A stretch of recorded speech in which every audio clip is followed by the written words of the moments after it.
that it's a gift to be imaginative. It is a gift to think outside the box. It is a gift to see disaster as beauty, right? Because that's what abstract art is. Honestly, I'm not gonna hold you. Oh, hey, what's up? It's Purpose Peace here, back with another video. Welcome in if you're new, welcome back if you're tried and true. I don't know if that intro is like anybody cares about it. I like it, but I'm not gonna force it down nobody's throat. Anyway, abstract art is literally just art thrown onto a paper. It looks chaotic, but I can see the beauty. I can see how like a splitter splatter makes an elephant trunk, and that elephant trunk would not have been made without that like specific flick. Like, so even unintentionally, every single motion accounts for something. And so if we take that into consideration as cultivators of life, how is the decision that you're making today affecting what you're doing tomorrow? Growth is something that happens over time. It accelerates sometimes, it slows down sometimes it seems like absolutely nothing is happening, and usually that's when something great is going to happen, but then that anticipation can probably prevent that from happening. So at the end of the day, all you got to do is just do and trust that what you're doing is working. But why are you doing what you're doing? Because when you don't have a result in mind, it's just like a whole lot of obstruction that you're not, I keep using that word and I need to stop. It's a whole lot of chaos that you are creating, that where all the power actually is having difficulty pushing through that muck. So how I started was saying imagination is a gift, because you had to be a little delusional to see past the parameters that have been given to us as expectations.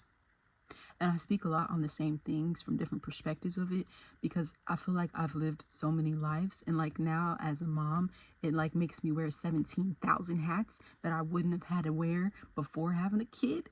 And so I'm able to see things for him, through him, and with him, and because of him, right? And I'm sorry if I circle things back to my son. My most pivotal role right now, my most prioritized role right now is mothering. And in that, I'm learning how to still find time for myself. And so I'm doing my first open mic tomorrow, actually. I don't know if it's gonna, I'm not posting this video until like a few weeks, but anyway, yeah, first open mic. And it's the first thing I actually did for myself, intentionally, like aside from my tattoo and like my birthday last year.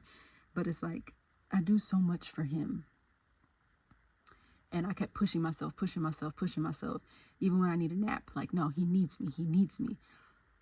But if I'm everything for everybody, I am nothing for myself. If you are everything for everybody, you are nothing for yourself but a polished trophy. And it looks good, but it gets real stiff real quick, and as soon as it falls over, it breaks. And that's what happened with me.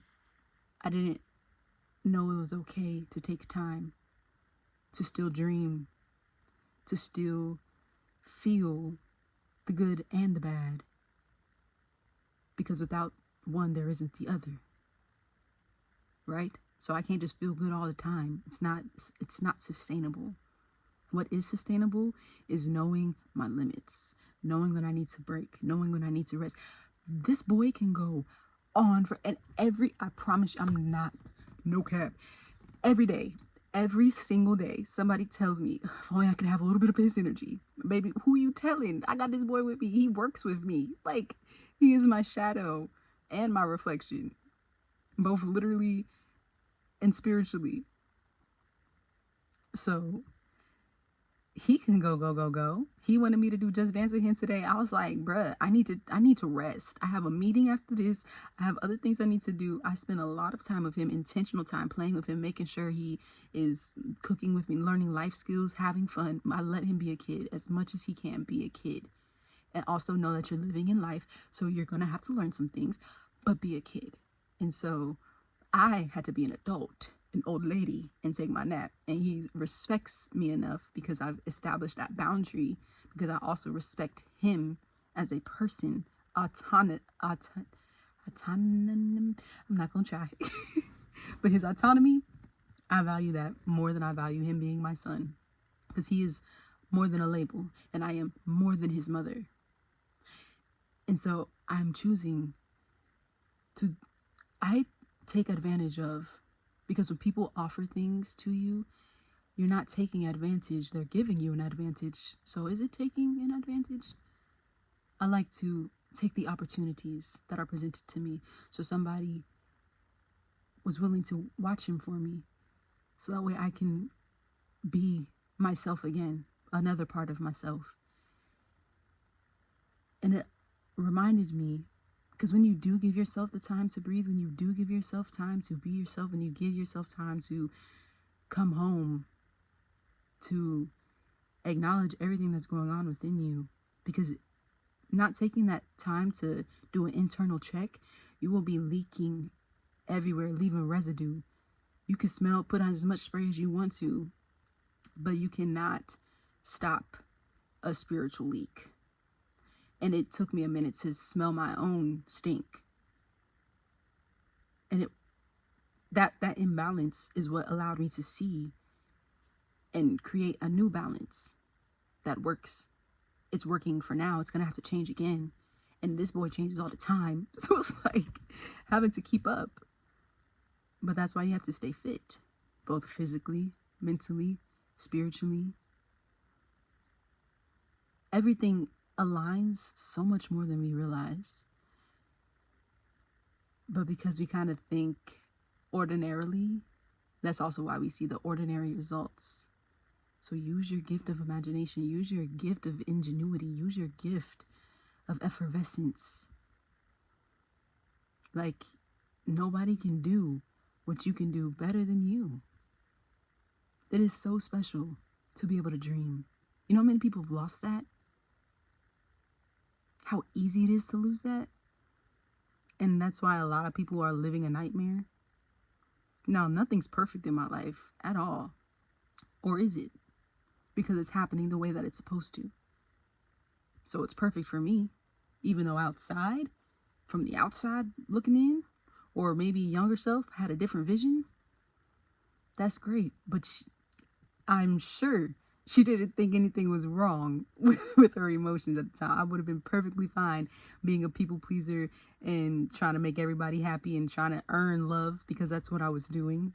I didn't feel good enough, so I was trying to be what I wanted done unto me. That's a big problem that I have with religion. This is a tangent, but that's like a problem that I sort of have with the religious sector, specifically Christianity. How I was brought up is that, like, we are taught, like, honestly, to just be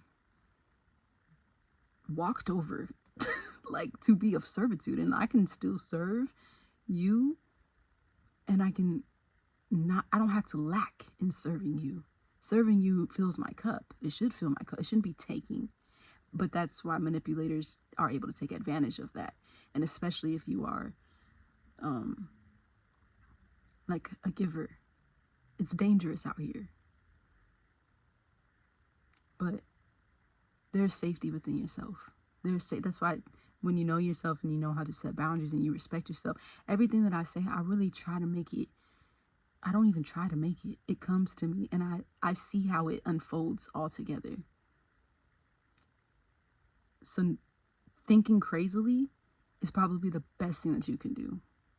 Thinking in a if it aligns with what other people think in regards to like how it looks, and it's like everybody else is doing, that's like you should look into, why are you following a pattern? What pattern is it that you are implementing?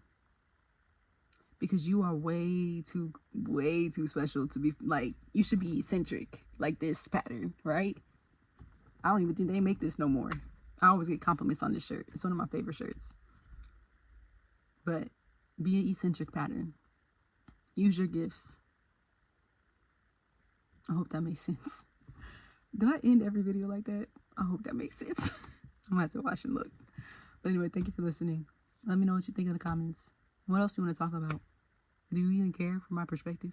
I'm just kidding, you do, because you're watching it, so I appreciate it. Ooh, all right. I'll talk to you next time. Peace.